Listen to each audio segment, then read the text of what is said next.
A beautiful and healthy 26-year-old mother went to bed and never woke up. Doctors couldn't determine the cause of her death. Don't miss out. The people with extraordinary abilities take on the investigation. You're watching Psychic Investigations, a channel of exclusively true and astonishing stories. Here, people who call themselves clairvoyants investigate tangled and high-profile criminal cases and incredible paranormal and mystical phenomena.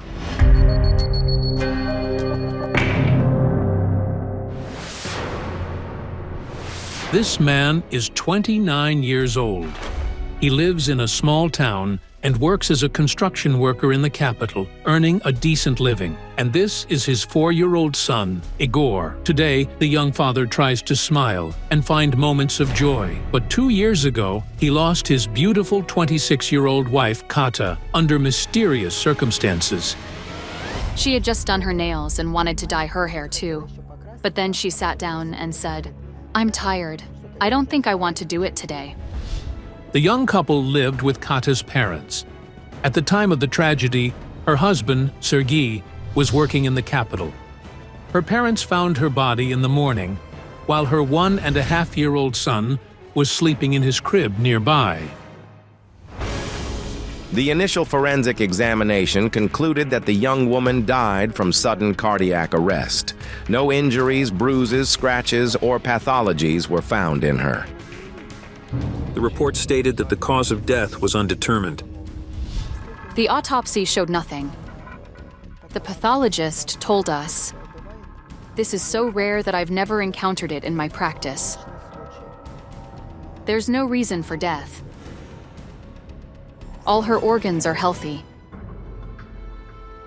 Kata's family couldn't accept the official version, that their daughter died for no apparent reason.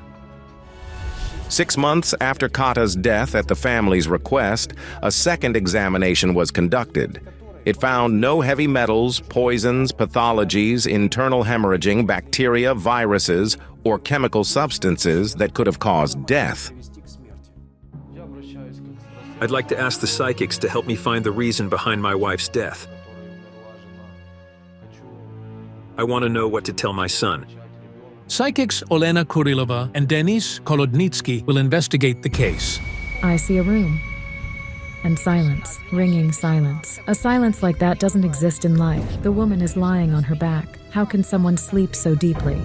Olena Kurilova describes exactly what Kata's father saw that morning. He always woke up before his daughter and would wake her. I shouted, "Kata, get up!" No response. My wife came out behind me. We entered the bedroom. She was lying there, covered with a blanket.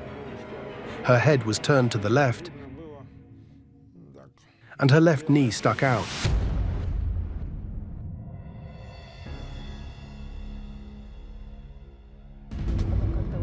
Then I grabbed her knee harder. And that reaction,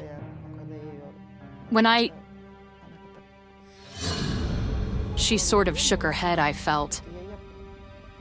Or maybe didn't feel, but understood.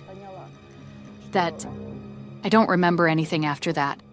I went into a stupor. I only saw her lips had turned blue. That's all I remember.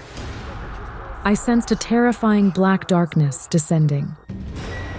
Something inexplicable happened in her room. The space seemed to bend and twist, and she ended up between two dimensions. Mysticism or fate, I don't know what to call it. Our grandson usually woke up 2 or 3 times a night, and he still does. But that night, everything was quiet. The boy didn't wake up even when his grandmother, realizing what had happened, began screaming in grief. On my way here, I dozed off for just a couple of minutes. I woke up because the amulet around my neck suddenly heated up. I sensed a snake. I saw it, and it felt like the snake ignited on my neck.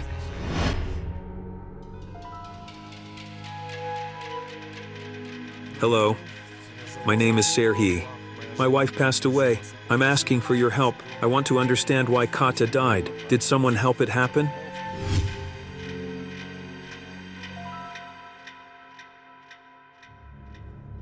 This house, it's not hers. She never got to live here. Yes, she didn't live here. It was our goal to move in as soon as possible. She passed away just a month before we could. The couple dreamed of having their own home. They finally saved enough money and bought one. They renovated it themselves. But Kata never got to move in. This is our living room. That wall, Kata painted it herself. These stripes, she did them. That decorative piece, we designed it together. She was the creative force behind it all. I just brought her vision to life. I'd like to sit down and consult the cards.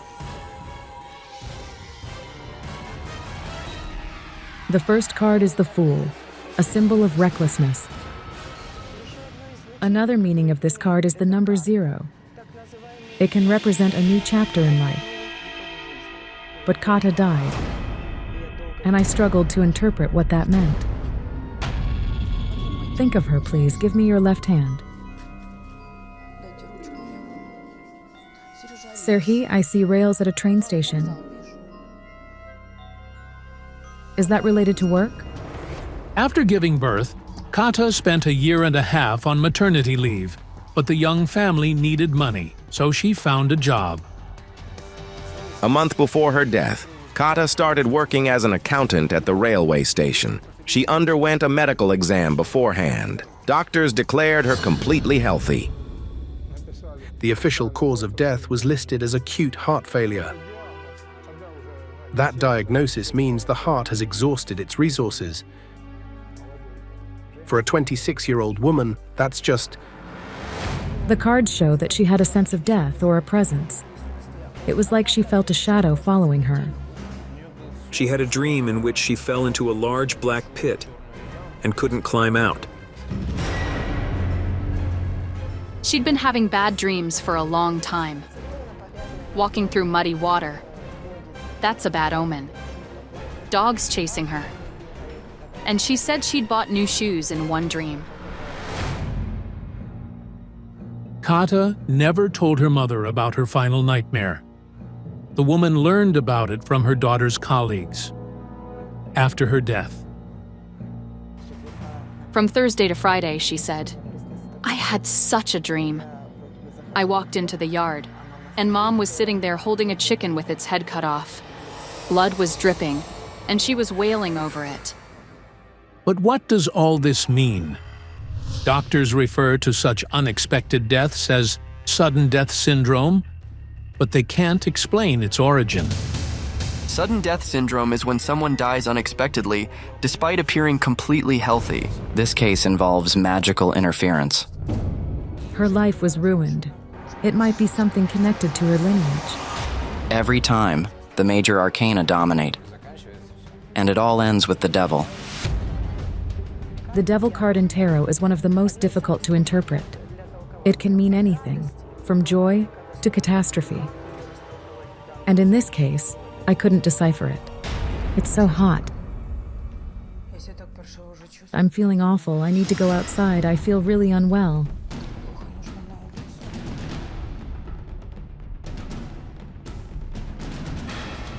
We absolutely need to visit the place where she died to fully understand the situation.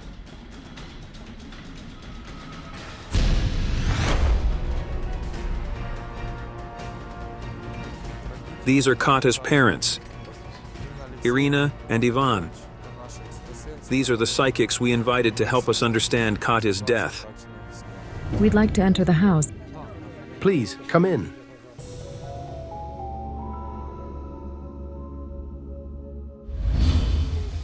Hello there. You can't get bored with him. What he says will always happen. He'll look like his dad. But his personality is his grandfather's. He'll be a good boy. If it weren't for Igor, I don't know if I could go on living. He keeps me anchored in this world. We need some time alone. Would you mind waiting here? Of course, of course. After Kata's death, everything changed in this house. Igor's crib was moved to another room, and no one lives in this room anymore. Everything here reminds them of the tragedy. I saw a black shadow next to the bed. It came and drained all the strength and life from Kata. And so she died. Denise, the time. Let's check the time. Look.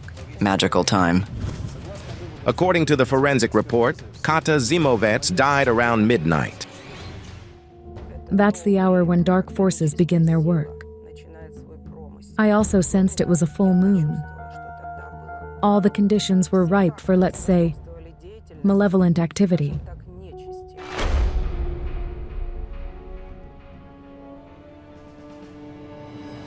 It felt like her soul was ripped out and her heart stopped instantly. Who did it? In her photo, I sensed the presence of a black shadow behind her. Just a week before her death, we were sitting in the kitchen, and she asked me, "Mom, do you love me?" She asked that often. I said, "You're starting again?" Then she asked, "Do you love Igor?" And then, "If something happens to me, you won't give Igor to anyone, right?" I got irritated, thinking it was a ridiculous question. I regret not asking what was in her heart, why she asked me that. I'm overwhelmed. I need to go outside. Let's talk out there.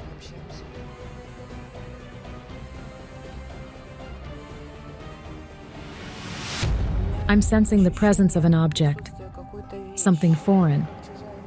Did she receive anything new in the days before? A week before? Yes. Something belonging to a woman, but not as dark-haired as Kata. That's Kristina, her friend. She's fair-haired.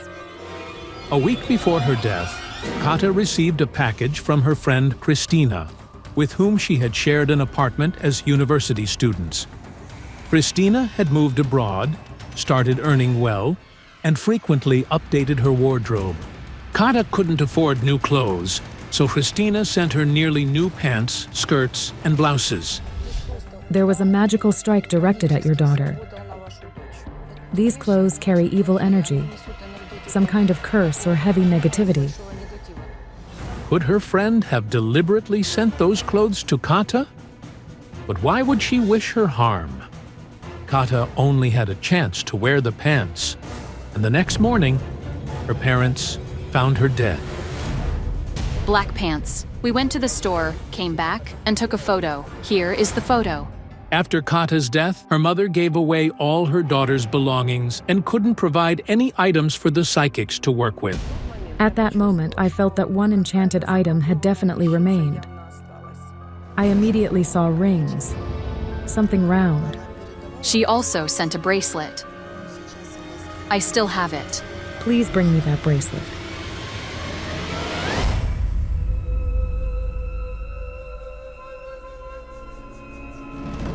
It's the bracelet Kristina sent along with the clothes. It has released its negativity. The lady who rightfully owns this bracelet doesn't practice magic and isn't a witch, but her belongings carry the energy of a cursed person. They were meant to affect Kristina. I'm very worried about her. Even though she's doing well financially, things are terrible for her. Kristina has a strong energy field, and it took time for the negativity to take effect. But the things ended up with Kata, whose energy was much weaker, and they worked on her. Sometimes, things are bought with cursed money. Money that came through someone's tears. Kristina moved abroad and started working at some nightclub. That girl received what's called cursed money. When someone spends money meant for a sick child or their own family on alcohol and entertainment instead. This item didn't play the main role, but it was a fateful one. There's so much magic in this case. In the yard, I saw the spirit of an old woman. A very negative elderly woman lives in this house. She carries some kind of curse, very harmful words. Irina seems to have no clue which elderly woman is being referred to. Meanwhile, Denis Kolodnitsky is conducting a ritual. I had a vision of a woman standing with her arm raised. holding a black ribbon that fluttered like a snake. I need to speak to the mother. I have a feeling something was buried here.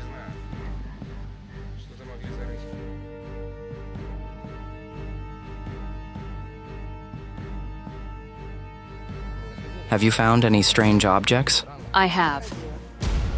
When her daughter married Sergei, the young couple moved into this house. The man brought his belongings with him. I was cleaning one day, about 6 months before Kata died. I noticed a small plastic bag with 2 icons placed like this. Next to them was a black ribbon, about half a meter long, with silver letters written across it. I read the words, but none of them stuck in my mind. I burned it and buried it in the ground. That was absolutely wrong. It was a mourning ribbon used at funerals. It was a death curse. It wasn't meant for you or your daughter. It was directed at Serhii. It's hard to believe. But when Kata's mother burned the ribbon, Sergei suddenly fell ill. I felt sick. My temperature dropped. It happened that night when the ribbon was burned. But even if someone wished harm on the man, why did his wife suffer?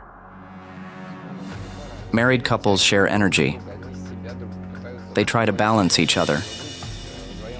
But in this case, the impact struck the weaker one, the one more energetically depleted. Behind Kata's mother, I saw the spirit of a strange woman. Normally, I don't engage with spirits I haven't summoned. They can be demons in human form. But for some reason, I trusted her. She told me she died exactly the same way as Kata. Another death occurred, your mother's. And it happened in this same house. Your mother was young and married. 2 similar cases. She also worked on the railway, came home from work at 9 p.m., and early in the morning, my father screamed. There's resentment. I wouldn't call it magic, but it's a curse. Sometimes you don't need rituals or cemetery rites. A powerful, deeply negative thought can be enough. Or a wish. My grandmother on my father's side was very peculiar, especially in old age. Kata's father finds it hard to speak about this, but he claims he personally witnessed his grandmother cursing his mother. When she stirred up trouble and created conflict, it made her feel good. A cracked face. What is this? It's Kata's photo. It fell and the glass cracked. It fell and cracked. It happened before the wedding. Kata's photos were on display. The crack ran from corner to corner. A bad omen, but I never thought it could mean death. There's a cumulative effect here. There's more than one cause. When you were a young woman, in your early years, before you even showed signs of pregnancy, you were cursed as a daughter-in-law. By the grandmother. She hated her daughter-in-law. She was like that. She said awful things and cursed me. I was pregnant with Kata at the time. Your baby absorbed it all while still in the womb. It's terrible. But when a woman carries a baby, any negativity directed at her can be absorbed by the unborn being she carries. I'd like to say a word in defense of the grandmother. She's long gone now. She should be forgiven. She carried resentment. She felt neglected by her children. She believed they owed her. I raised you, she'd say. She did it alone, no man by her side. She lost her husband during the war. Missing in action. When her children grew up, they forgot their mother and left her without attention. She became bitter. First she cursed her daughter and then her daughter-in-law, who was pregnant at the time. Those words flew from her lips, even if she didn't mean them. She was simply crying out for attention. But it also works. Kata's life continues, but in another body. It strongly resembles reincarnation. My daughter-in-law became pregnant the same month Kata died. Kata had an older brother, Artem, 4 years her senior. He has a son named Ivan. The night Ivan, our second grandson, was born, I had a dream. We were walking through the cemetery. We approached Kata's grave, and it was dug up. Her coffin stood beside it. I knelt before the coffin and said, "God, if you do exist, perform just one miracle and let her live." And she opened her eyes. I lifted her in my arms, and I wasn't afraid. That was a prophetic dream. Many people were walking toward me, looking at me with horror. I carried her, and she began to transform into a child. Then my phone rang. I picked it up, and Artem said, "Congratulations, you have a grandson." That was a prophetic dream. Such things are extremely rare. Kata hadn't fulfilled her mission on this earth. That's why her soul was reborn in the form of her parents' grandson. When I looked at Kata's photos, I saw one where she's giving strawberries to Igor in her hand, and you can clearly see her lifeline. It runs straight like this. Then there's a gap, and then it continues again, like a second life. I'm deeply grateful to Denise and Elena. They lifted a weight from our hearts, a burden that had made it so hard to go on. A mysterious death of a pregnant woman. What supernatural force claimed her life? And why did a cross catch fire on her grave? Don't miss this shocking investigation by the psychics. She was only 19, her whole life ahead of her. An only child, the pride and joy of her parents. Yulia was beautiful, smart, and full of promise. All their hopes and dreams were tied to her. But one terrible day, everything was shattered by a deadly illness. And in that family home, her bright, cheerful laughter would never be heard again. Hello, our sweet girl.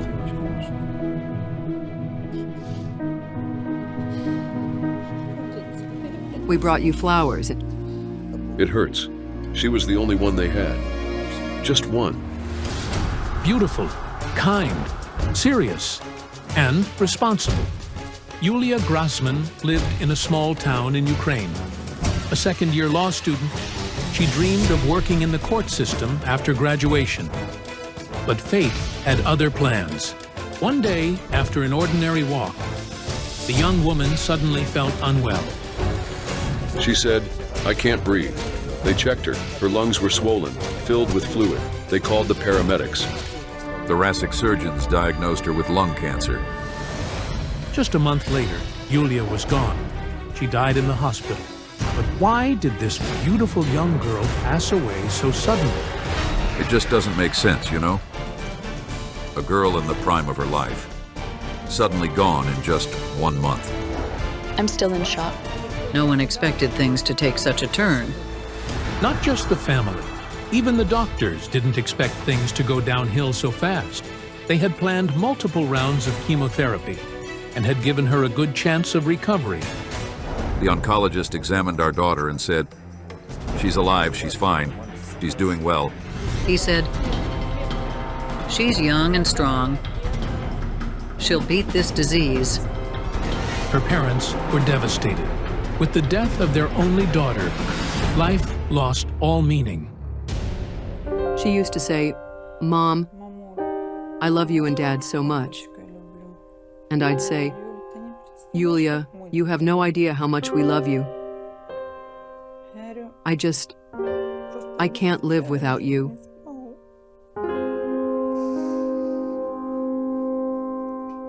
And I really can't. Serhiy and Olena had met back in school. A teenage crush grew into a deep love. Yulia was born of that love, a long-awaited child. She grew up and fell in love too. Just a year before the tragedy, she got married. She was 18 weeks pregnant, so it was twice as hard. Yulia met her husband Igor 2 years before her death, in a city park. It was love at first sight. They got married, were expecting their first child, and were already buying baby clothes. They dreamed of having a baby. It meant the world to them. They were waiting for that baby, loving him already. It was a boy. All the ultrasounds and tests came back perfect. But they couldn't save the baby or the mother. Honey, you know, if I could turn back time and fix everything, I would do it. I really would. You know how much I love you. An exciting job, loving parents, a caring husband, a baby on the way. Why, instead of a happy future, did death await Yulia? This question still haunts her parents. I had a dream. She was sitting at a desk. I stood next to her. She was sorting through papers, and the last one she picked up, she started writing. Writing fast, so fast. But I couldn't read what it was. That dream returns every night. But not once has Serhiy managed to read what his daughter is writing. He's convinced she's trying to tell him something about how she died. You don't dream something like that for no reason. A strange dream that kept haunting the father led him to reach out to psychics. Psychics Kyle Alekperov and Ilona Kaldre take on the investigation. I see a grave in the cemetery and something terrifying is happening on it. At midnight, heavy, murky darkness. Then suddenly, it bursts into bright flames. And the grave collapses into the ground. And I see something behind her, like a dark shadow. The psychics meet with the parents in the apartment where Yulia spent nearly her entire life. Hello. Good afternoon. We've been expecting you. Please come in. I'd like to show you Yulia's room. Her things are still there. That's where she lived. We need to tune into her energy. She must be a water sign, I assume, because the girl was very modest, very soulful. Yulia was such a good girl. She never raised her voice at anyone. Kind, always full of joy. There's a very strong connection, especially with her father. The resemblance is striking. She truly was her father's double, not just in appearance, but in character. Despite her modesty, she could stand her ground and go after what she wanted.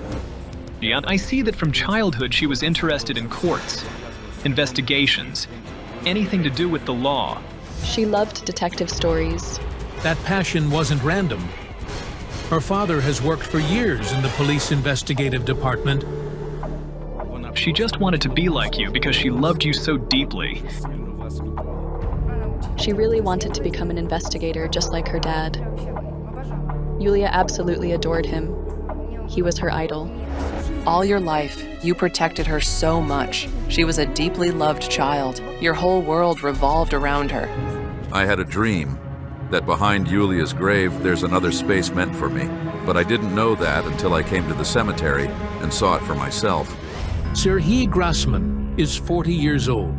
In his town, he's known as a calm, even-tempered man. But after his daughter's death, it's as if he became a different person. He's a strong man, very strong-willed. He didn't shed a single tear by the coffin at the funeral. But later, when those clumps of earth began pounding against the casket with a terrible echo, he broke down in tears.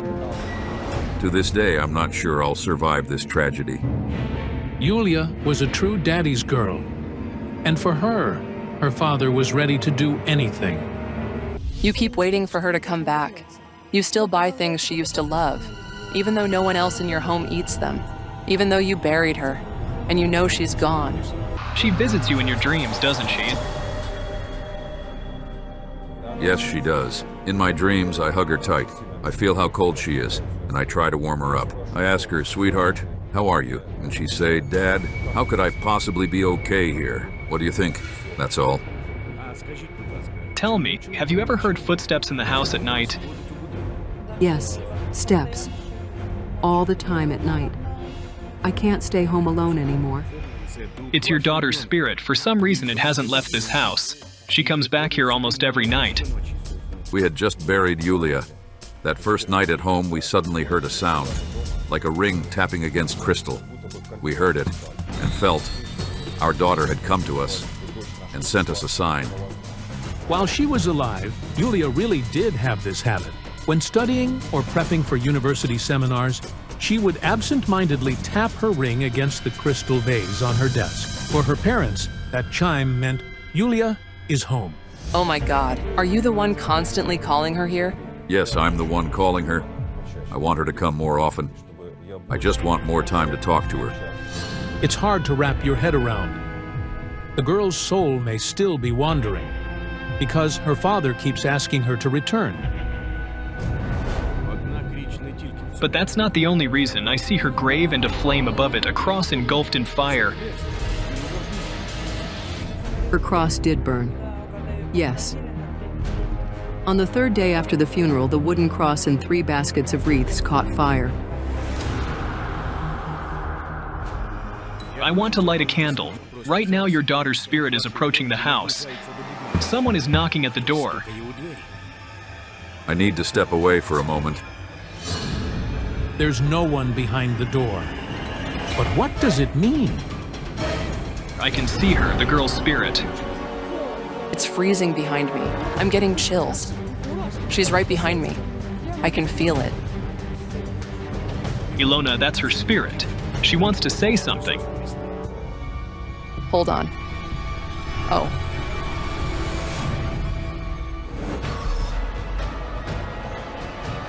I'm sorry. Something strange is happening to me. I don't understand. The clairvoyant suddenly left the filming location and asked that no one follow her. Still, Kayal Alekperov and Yulia's parents stepped outside the apartment to look for her. But Ilona had vanished. She wasn't answering her phone and wasn't anywhere nearby. Not in the courtyards, parks, or stores. Right now, I see her in a crowded area. There are trees and a walkway now in a big store nearby. It looks like the city center. There's a square near the community center and a supermarket. We headed to the main square, the place the Azerbaijani psychic described. And it turned out Ilona Kaldre was there. I don't know what's happening to me. I was just walking, not even realizing where I was going. And I ended up here. Ilona, the girl's spirit, is guiding your steps right now. If that's really true, why did the girl's spirit lead the Estonian clairvoyant to this exact place? It's not a coincidence. There's something here, an energy, like a meeting. A young man. The girl noticed him, and he noticed her too. It was mutual. I believe it was love at first sight. A moment of pure happiness. The city's central square is a favorite hangout for local youth. This is where Yulia first met her future husband 2 years ago. This is where they used to go on dates. They loved sitting together on this bench. That was the kind of love people talk about. Head over heels. We know how deep Yulia's love for Ihor was. It was unbelievably strong. 1 year after they met, Ihor and Yulia got married. They moved in with his parents. Ihor worked in the local police department. The pay was modest. Wanting his wife to have everything she needed, he found a higher-paying job. He went to work in the mines for her, spent money only on Yulia. He still had some old phone, like 7 years old, never replaced it. But for Yulia, everything new, everything nice. The sudden loss of his young wife and their baby was a devastating shock for Ihor. He still hasn't recovered. He refused to take part in the filming, saying he simply can't talk about it. He still keeps all her photos. The music that reminds him of Yulia, he just glances at them. And the tears start streaming down his cheeks. Ihor completely broke down at the funeral. Said he wanted to follow her to the other side. Grief-stricken, Ihor quit his job and left for a distant relative's home in another city. He couldn't bear to stay in the place where he and Yulia had lived and awaited their baby. The girl's spirit is very sorrowful now. She's watching her husband and her parents. And it hurts her so deeply to see the people she loved suffering so much. Even the weather is crying. This rain is her tears. Wait, your destiny has changed, Serhiy. My lines changed. when my daughter was taken to the hospital. You received a cross? 2 small ones came together. One was a grave cross. And right here, That's fate speaking to you. You carry a mark. You did something. That's what eventually led to your daughter's illness. What is the psychic implying? Could this grief-stricken man really have had something to do with his daughter's death? How is that even possible? I feel like going somewhere. Nature. The leaves are falling. She went into the forest with her husband, and that's somehow connected to her death. She fell ill after that. It happened a week before Yulia was hospitalized. She and her husband went mushroom picking in the woods. I told her it was cold. I reminded her she wasn't alone anymore. There were 2 of them, and she needed to take care of herself. But she didn't listen and went anyway. And you said something like, "Don't you understand? You'll get sick and die?" Yes, that's exactly what I said. Turns out, without meaning to, the father brought a curse upon her. He loved his daughter dearly. He couldn't have cursed her. It wasn't a curse. He was warning her, not wishing her harm. I don't know. I'm shaking. The pain and the cold are unbearable. I can't stay like this for a long time. If we don't bring peace to her soul, it could be dangerous for me. Please, I'm asking you. Let's go to the place where she is buried. We need to release the girl's spirit so Ilona can continue her work. The psychics head to the cemetery. What happened here? It's a mess. Everything's been dug up, disturbed. I see someone trying to dig up the grave. Someone desperately wants to get to her. It's her husband. He was here. I feel it. Some sort of breakdown. He was screaming, I don't know, afraid of something. I think there's something buried with her that means a lot to him. He slipped a ring onto her finger. The women around him are extremely superstitious. They're afraid something might pull him in, or worse. His relatives were strongly against it. There was nearly a scandal. They wanted either me or Ihor to take the ring back. They were saying, "You've already lost your daughter. Nothing can bring her back. But Ihor still has a life to live." But I didn't let them. That's it. In this case, the emotional bond between the spouses was incredibly strong. The ring was a token of their connection. It symbolized their love. And when one spouse dies and is buried with the wedding ring, it can deeply affect the one who remains. And it affects his personal life, his health, and in the end, it could even lead to death. Could Ihor really have tried to dig up the grave to retrieve the ring? No, he didn't even think about it. The man was in such deep grief, in such a state of emptiness, that at one point, he simply broke. He began to dig because he wanted to be with her. He went there at night. I went to the cemetery with some friends to bring him back. I could barely hold him off. The friends, guys helped to get him in the car and drive him home. I still want to ask, why did this happen? Why isn't Yulia with us anymore? Why did this happen? Your daughter's spirit has just left Ilona. She's standing beside you now with tears in her eyes. She's saying something about a child. She says, "Take care of the child." But what does she mean? That's what no one can understand. What child is she talking about? If her baby died with her? I tried to connect with the child's energy, and then the girl's spirit started showing me things. Events from about a year before she passed. There was some kind of surgery. I saw her in the hospital again.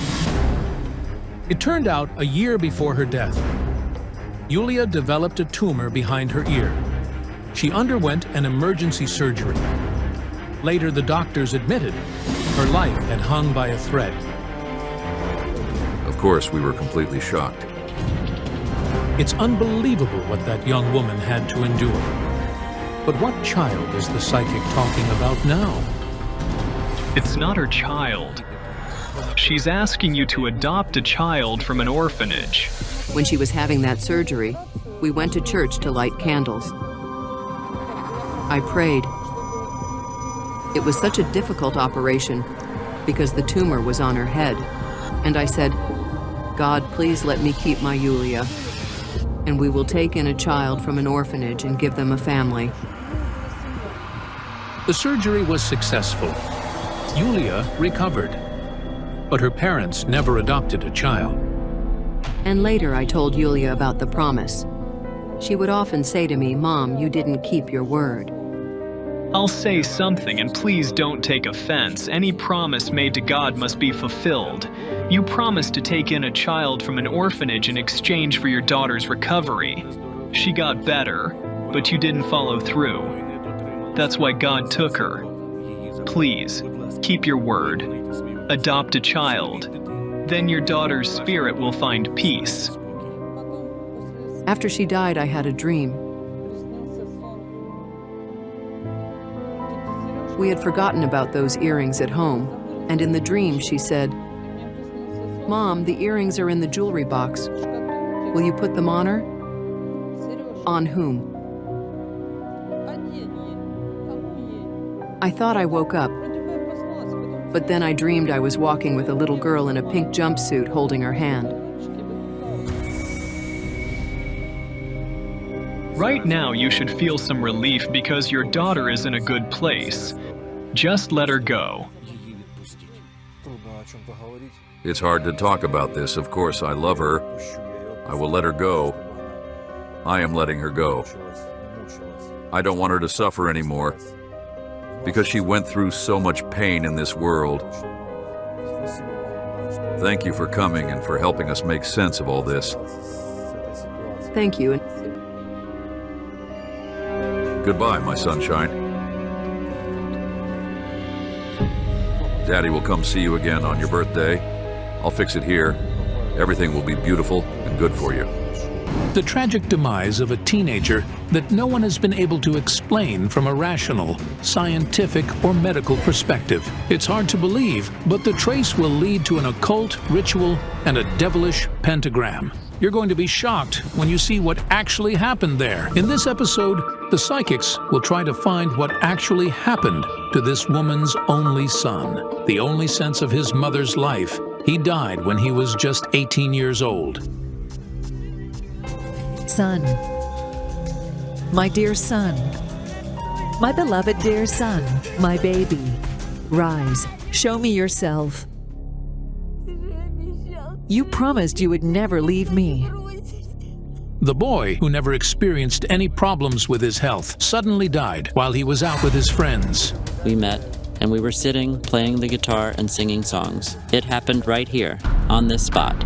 Dennis went to ride the skateboard. Then he rode up to me, leaned on me, and saying he was dying, fell on his back. An ambulance arrived 30 minutes after the call, but Dennis was already dead by that time. The boy's mother rushed to the scene of the tragedy and was astonished to hear the most ominous words she had ever encountered. Her son was gone. I kept trying to revive him, pressing on his chest to stimulate his heart, but they grabbed me by the arms and held me tightly, saying it was too late to do something. This is terrible. It's so terrible. The pathologist who carried out the autopsy shocked Dennis's friends and family, declaring it was a sudden death syndrome.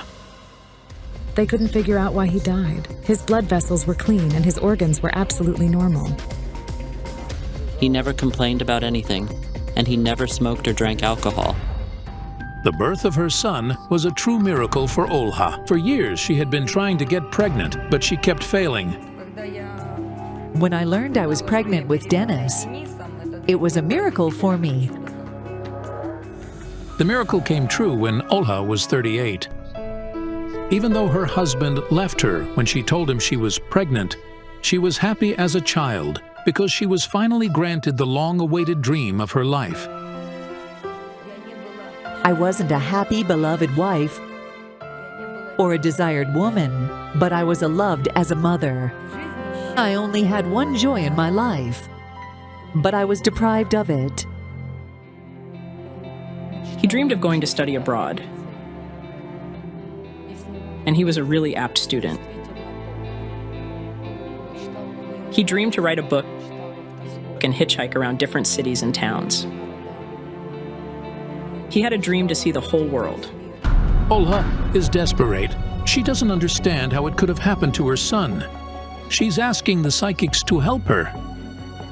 If they can, I'd really like them to help me. Why would God give him to me when I was 38, to take him away from me 18 years later? The best psychics in the project, Jana Shulakova and Yaroslava Fedorova, agreed to help Olha understand what had happened to her son. The clairvoyants met to work with the boy's photo.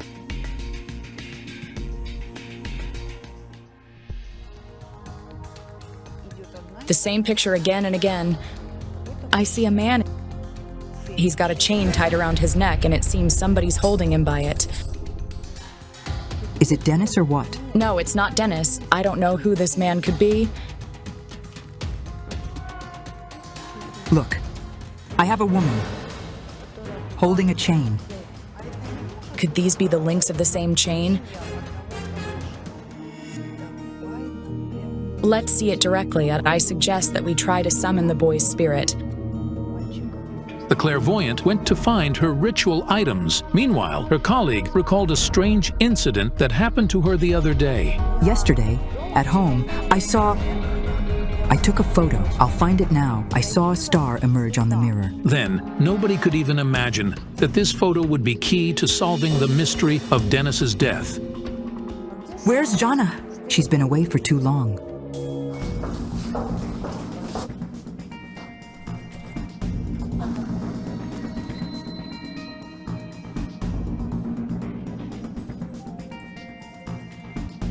She left her phone here. They didn't find Jana Shulakova anywhere in the hotel. The receptionist told us she'd gone outside. But where could she go? The security cameras caught the psychic leave the premise dressed lightly, but it was very cold outside.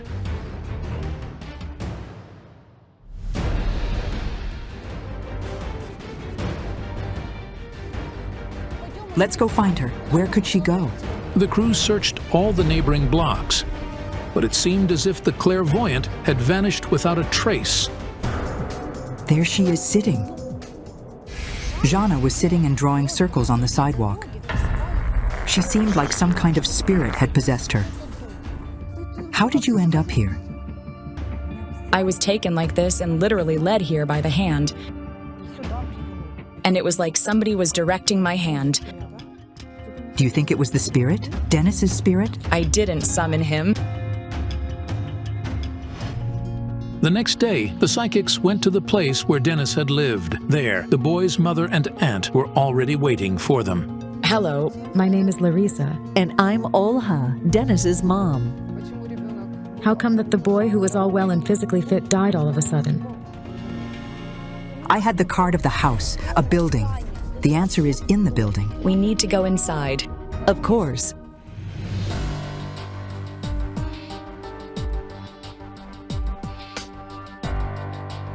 I'd like to see the boys' room. And I'm going to work with his mom.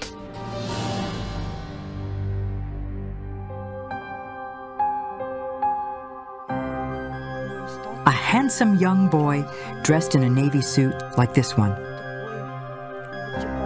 A pink shirt. He wore this suit to the graduation ceremony, and we buried him in it. He's holding some books in his hands. Our third sister put the books in his casket, Plato's works and some other books. The fifth book, wait. Solve et coagula. Is it Latin? Solve et coagula is a phrase in Latin. I immediately thought I knew those words, but I couldn't recall what they meant.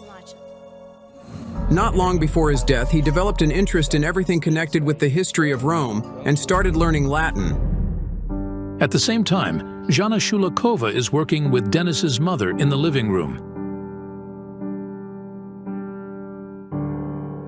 Give me your hand, will you? Why do I see these very hands holding a burial candle for someone who is still alive? What were you doing? This is a type of deadly hex. I assumed that Olha was probably doing it in order to cause death to someone, and as a punishment for that, she lost her son. I did it for myself. Jana, I don't want to live. I can't. I'm tired of waking up and going to bed in tears. Let's have a seat.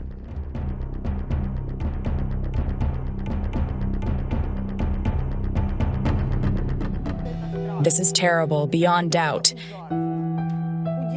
He was an incredibly polite boy who loved his mom, and it's an awful tragedy. This is terrible. I can understand you as a mother. This is a nightmare. But the thing you were going to do is the same as suicide. Zana, I can't. God, the cards are showing that before the boy died, somebody broke his heart. Someone hurt his feelings badly. Dennis's friends told us that 3 months before the tragedy, he fell in love with a girl named Lisa. They began dating. The boy was going to tell her of his true feelings, but his life ended. Not every man would write poems, beautiful themed poems. They were obviously written with all his passion because his love was incredibly strong. It wasn't a girl, but a man. A shocking revelation. Did Dennis have feelings for a man? The boy is begging, wishing for the communication. He's searching for him, but you know they communicate without any sincerity, not looking into each other's eyes. And this man doesn't give him the communication he wants. It's like he's burning the bridges behind, rejecting the boy. Could it be his father? When he was a little boy, he really wanted to have a father. First, I distanced from these talks, but then, when he grew up and I bought him a computer, we found his father. He sent him a message, "Dad, don't you think it's time we met in person?" But his father deleted his profile from the website. The resentment remained in his heart until his final days. He remembered it for good. He remembered that for the second time the man behaved like a true bastard.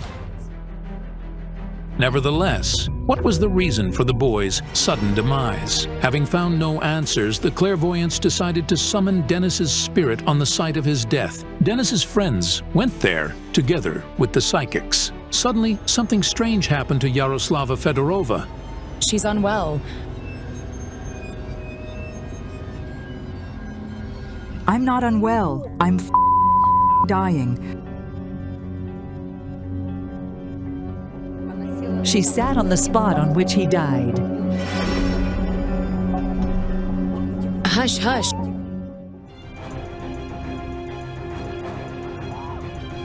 This is what happened to him. He couldn't breathe, and then the spasms began. He said he was dying and then fell. I feel it all myself. What had happened to Dennis that evening? Despite all odds, the clairvoyants made the decision to summon the boy's spirit anyway. All right, I'm writing down the boy's name, Dennis. And the spot where he died. Got it.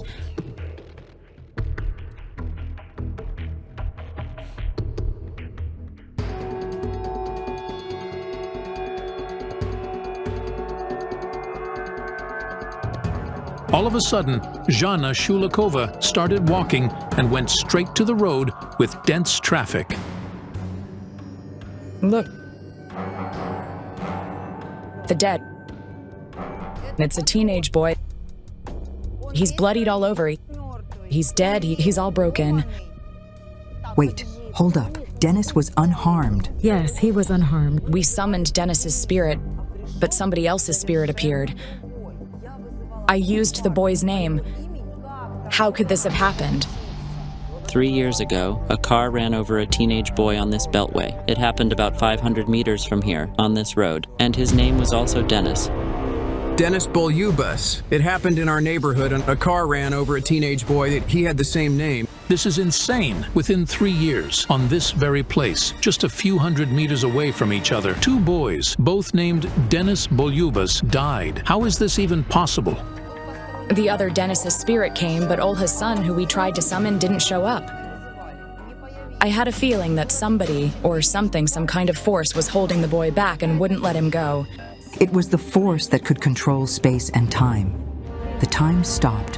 Whose time stopped? Ivan's. What? On this day? Yes. Yes, on this day. Yes, on this day. It might be a coincidence, but right on this spot, the moment Dennis died, one of his friend's watch stopped.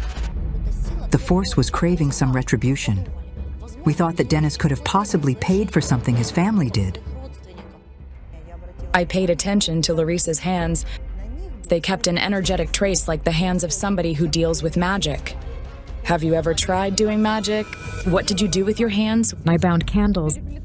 Larissa obviously tried doing magic. Somebody taught her to do that. But who could it be? And then I had a vision of an elderly woman dying in her arms, and her death was hard and painful. You held the dead witch in your arms. What? The witch. Who died in your arms? My mother. She died in my arms, but she never did any of those things. And then Ola and Larissa's younger sister approached us. She remembered what their mother had practiced and what things she'd kept at home. She had this pendulum. Mom tried to learn extrasensory skills. We needed to see Dennis's grandmother's home. It was possible we could find the answer to what had happened to Dennis there.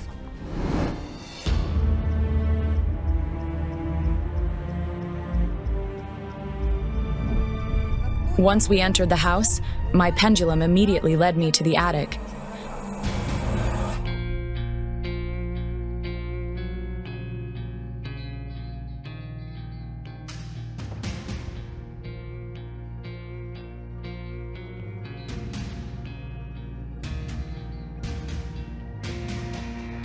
I'd like to see what's in here. Books. Here, the Book of Mysteries. Magic? Magic and hex in the 20th century. Dennis' grandmother indeed actively practiced black magic. I decided to consult my cards to see what she'd summoned. And I had the card of a woman, a dead woman, who was still present in the house. This is incredible. At the same time, Zana Shulikova also began describing a strange woman. There's a spirit that's either haunting this place or it's being summoned constantly. It's a woman. She has huge, expressive eyes. She has shoulder-length locks. She's young, looking like she's frozen in time. The pendulum is leading me here.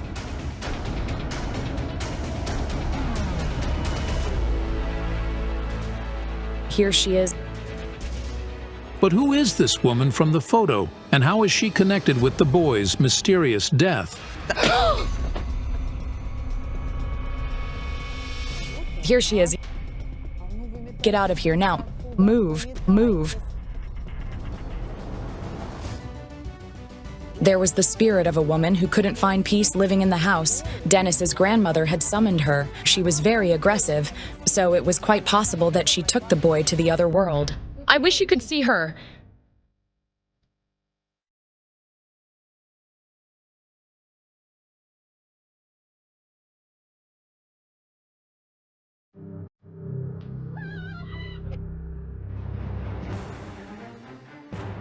It's her photo, Mom's. Valentina summoned the spirit, and thus she bound it to the house. We noticed that Valentina's portrait is very much like the one Zana Shulikova found in the attic. After the clairvoyant described the other woman, the sisters immediately recognized Dennis's great-grandmother in her. Her name was Yefrosinia Frosia. I couldn't wrap my head around what Olha and her sisters told us. It turned out that Valentina, their mother, often summoned the spirit of her deceased mother, Yefrosinia, to help her.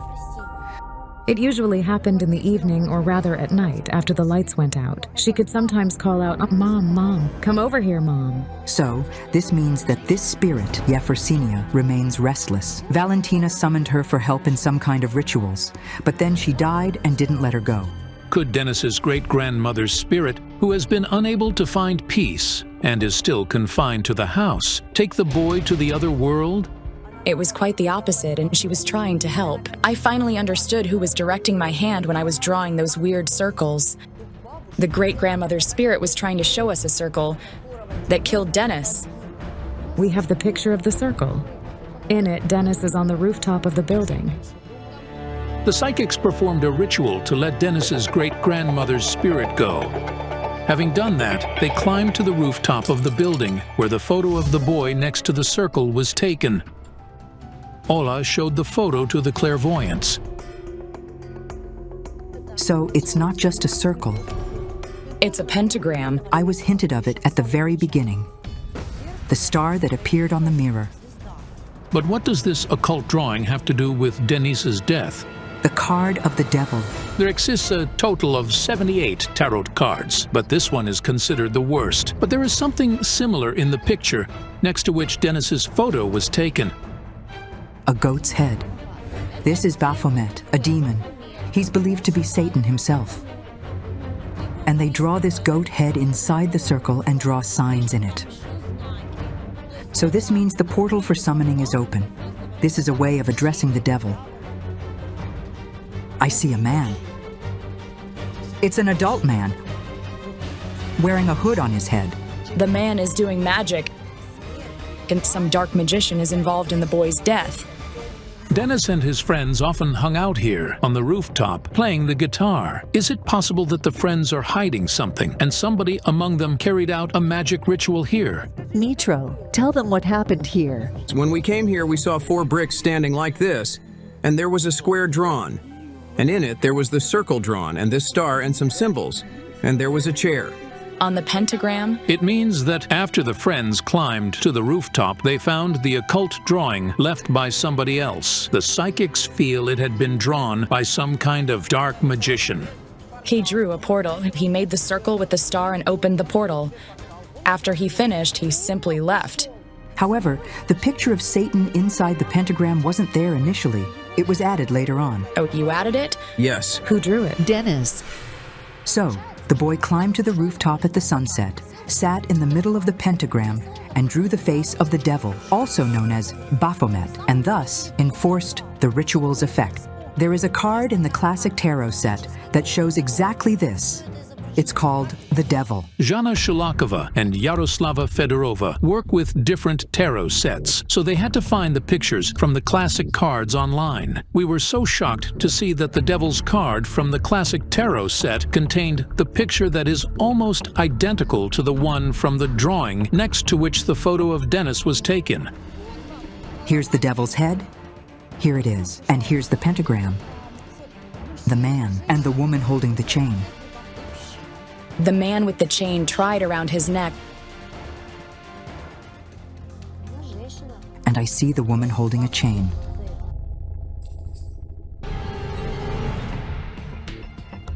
Look, do you see what it reads here? Solve. Solve et coagula. This is the phrase from Dennis's room. The Latin phrase written on Baphomet's arms is deemed the demon's creed. Dennis involuntarily sacrificed himself and became the devil's victim. He paid with his body for the magic ritual someone else had performed. It's hard to believe it, but as the psychics often say, magic is not a joke. A silly joke on someone else's ritual drawing became the reason for the death of a highly promising boy. A mystical force is trying to take a girl's life. Every night, she dreams of her own death, and by morning, her nose bleeds, and she suffers unbearable pain all over her body. Can the psychic save her? Don't miss the unveiling of a deadly secret. Victoria is 21. She lives in Ukraine. A homemaker, she's married and has 3 children. Her family seems fine, but for the past months, she's been deeply worried about her cousin Oksana. She's been having terrifying dreams in which she sees herself dead, and her health has gotten worse. Oksana is 19. She lives in a small village 14 kilometers from her cousins. She's an orphan. Her mother died when she was 2. Now she lives with her paralyzed grandmother, who has a spinal injury. Oksana stayed with me. The only family Oksana has, besides her ailing grandmother, is her cousin Victoria. I love her so much, and I treat her like my sister. The terrible nightmares began about 6 months ago. Most often, Oksana sees her wedding, and then the image shifts, and she sees herself in a white dress, lying dead in a coffin. When she tells me of those dreams, I get literal chills all over my body. I'm petrified. I sleep and dream that I've died. And everyone cries over me. My soul flies away. After these nightmares, Oksana feels ill. She's convinced she's going to die soon. There's not a single week she's not sick. Her fever reaches 39 degrees.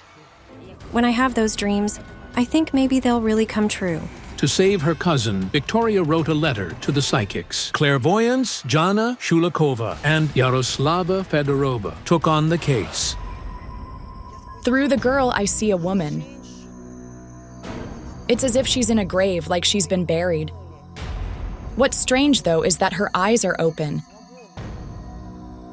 and her hands and feet are bound, and her mouth is sealed. She's screaming from the grave. The psychics set off for the investigation. Victoria arranged to meet the clairvoyants in the town's Central Park.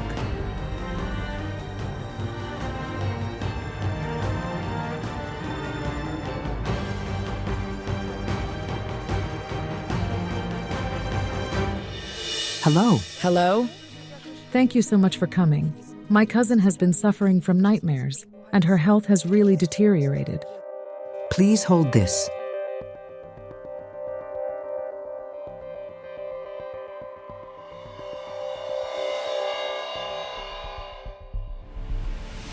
A sign of death. Is this card threatening her? It's death that's already in motion, like a virus, a death virus. Can it be stopped? We need to know the details. Let's go somewhere we can lay out the cards. Please do everything you can to keep her alive. She's the dearest person to me.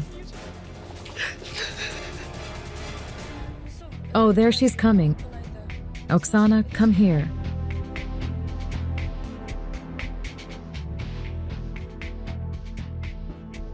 Hello. Hello? I'm Victoria's cousin. Sorry I'm late. I arrived from another village. The cards are showing a strange situation.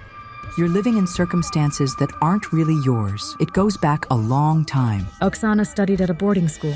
Until the age of 4, Oksana's grandmother cared for her. But after the elderly woman fell and injured her spine, she became wheelchair-bound. So the girl was sent to a boarding school. You know what hurt you the most? Watching other children leave for families while you stayed behind.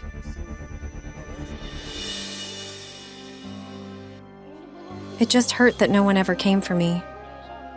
The only person who visited Oksana at the boarding school was her cousin Victoria.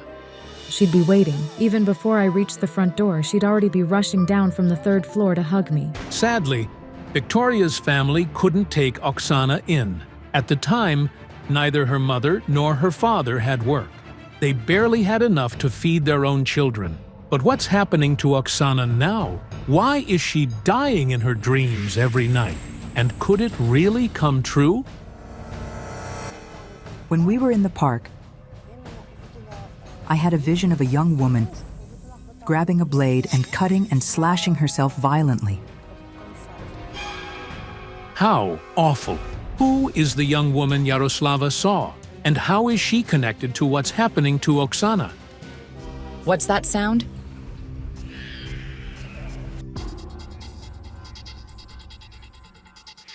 Someone's staring at me.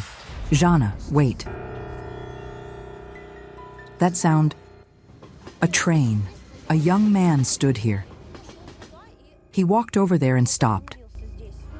Dead. He did it himself. It seems neither Victoria nor Oksana understands who the clairvoyants are talking about. Who is the young man whose spirit they see? And what does he have to do with Oksana? A dead man's kiss. A woman. She's long gone. She died. And look, an illusion too. Like smoke. No one knows how she died. I think they're talking about your mom. She died in a fire. It happened 17 years ago.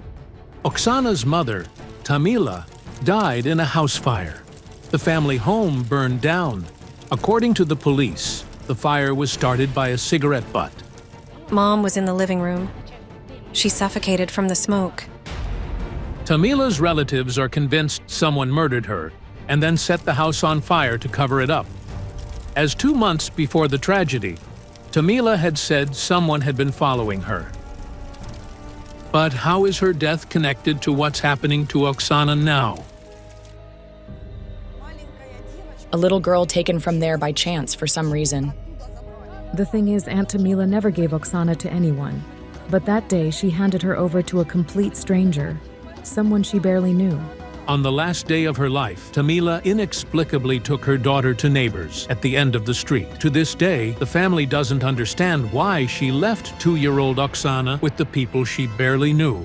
She died on a Sunday, but on Thursday my grandmother and mother were in another village, and she told them, on Monday at 10 a.m., you'll receive a message of my death. They didn't believe her, but on Monday at 10 a.m., the head of the village council arrived and said, we received a message from your village. Your sister has died. Everyone asked, where's Oksana? They said, we don't know. So they rushed there immediately. But what does this mean? How did Tamila know she would die? Was she threatened? Maybe that's why she gave her daughter to the first person she saw to protect her from death? She said someone had been lurking not far from her house. Maybe she was threatened, but I don't know. At first, everyone thought Oksana had died with her mother, but she wasn't in the house. They searched the village and found her with the neighbors. Oksana's mother was receiving signs, threats from the other side. A month before her death, Tamila began complaining that she saw a dark shadow in the house.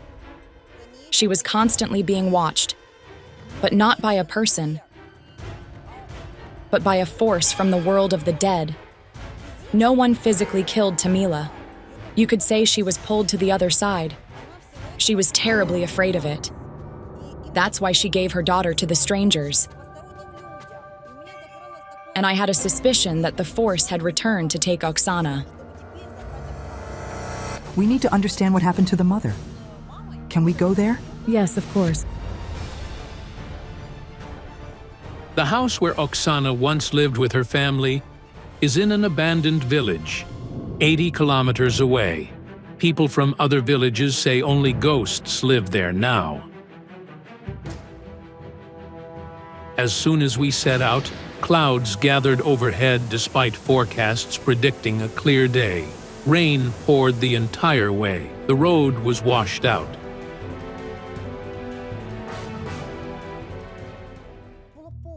It felt like something didn't want us to get there at all. To reach the house where the fire occurred, we asked local farmers for help.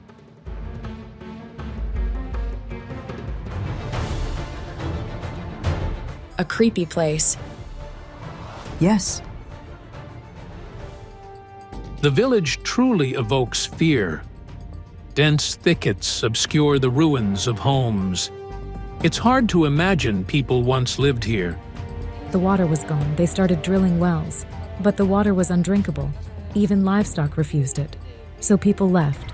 The psychics head toward the house where Oksana's family once lived.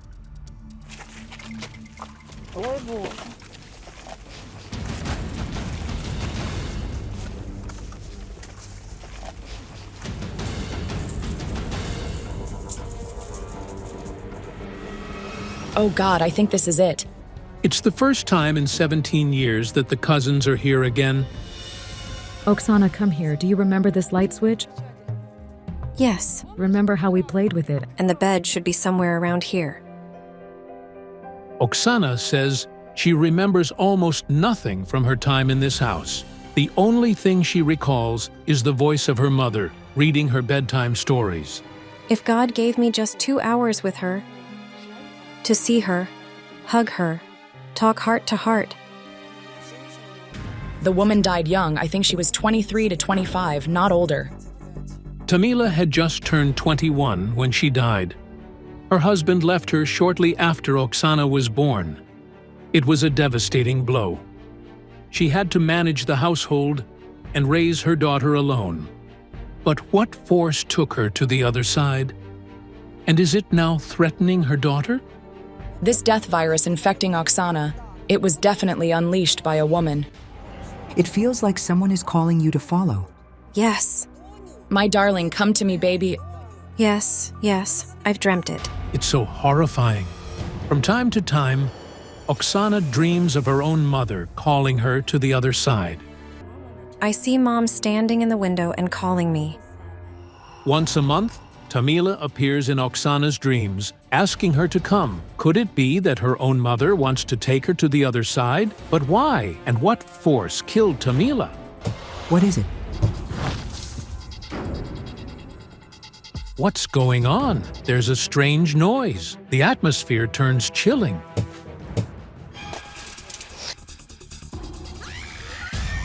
Oh God. What's that? Come on. What scared Jana so much? There's no one around. What is it? Go, let's go, let's go. Oh my God. Black, awful. It's holding a piece of glass, a shard of mirror. That's Tamila. That's my mom. She comes with the mirror. Mom was in the living room, the vanity. It fell on her. When Tamila's body was found, the vanity lay on top of her, and a shard of mirror was under her hand.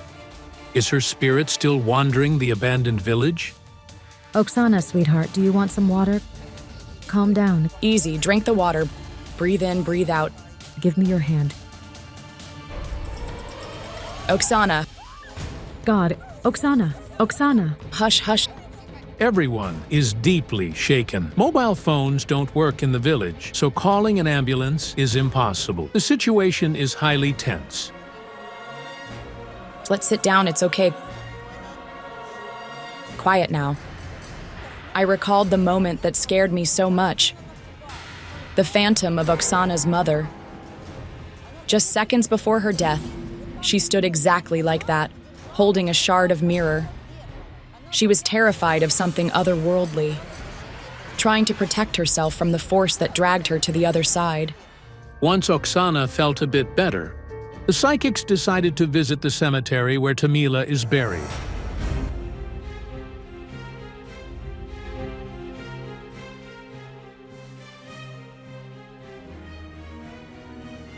Is this your mother? Yes.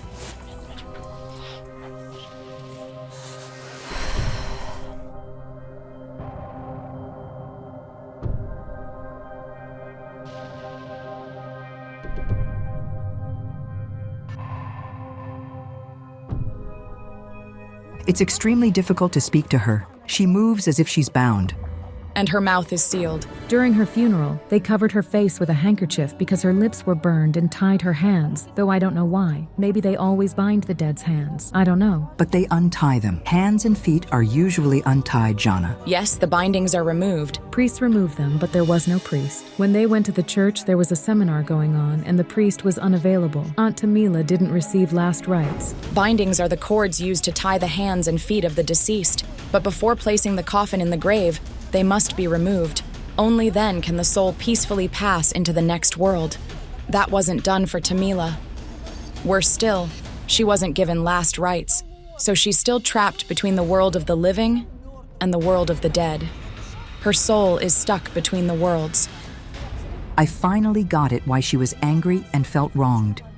Her hands were bound and her face was covered, so she couldn't speak. That's why she would come to Oksana in dreams, asking for help. Oksana must invite a priest to her mother's grave to perform the funeral rite and light candles in church for her soul.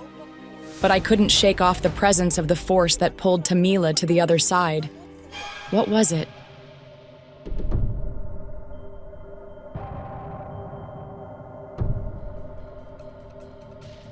I see a dead man dragging something behind him. There's a man standing behind her, watching her through some kind of reflective surface. A mirror stands there. He's waving a finger, scolding her. It feels like he died near that mirror. That's Grandpa. Here's his grave. The mirror reflected him dying. And the shard of that mirror was in her hand. Mirrors are always portals between the living and the dead. Tamila wasn't taken by some vague force. She was taken by the spirit of her father, who crossed over from the dead through the mirror. He watched her all the time. She neglected herself. After her father died and her husband left, Tamila began drinking heavily. Her late father was furious. He came to her in dreams, begging her to stop.